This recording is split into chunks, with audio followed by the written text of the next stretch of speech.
सकाळ सकाळ टेम्पोवाल्याचा फोन आला की तुमची दोन्ही कपाटात घरापुढं पोचलेत म्हणून. आम्ही तसं कारभारीने मी नवीन घराकडे धावत पळत गेलो. अहो ते नाही हे आम्ही खरेदी केले नाही, हे आमच्या वास्तुशांतीची भेटवस्तू आहे. जे ड्रेसिंग टेबल दिसते ना छोटूसा क्यूट क्यूट, तो आमच्या चुलत नंदेच्या मुलगीनं गिफ्ट केलेला आहे. आणि हे राजा महाराजासारखं जबरदस्त एकदम कडक रावडी. अहो काय उन्हाच्या प्रकाशात चमकत होतं, मागचं गुलमोहराचं झाड कसलं स्पष्ट दिसत होतं त्या आरशामध्ये.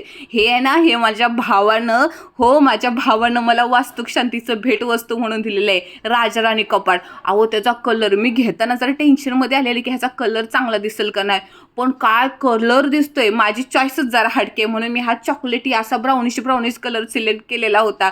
ते गुलाबी जांभळा असतं ना, त्याच्यापेक्षा जरा वेगळा कसा दिसतोय म्हणलं बघूया तरी. आणि काय नवीन घरामध्ये त्याचा कलर उठून दिसत होता. अहो घरात सगळ्यांनाच हे आवडलं. आणि माझ्या भावानं दिलेली भेटवस्तू म्हणजे काय बाबा.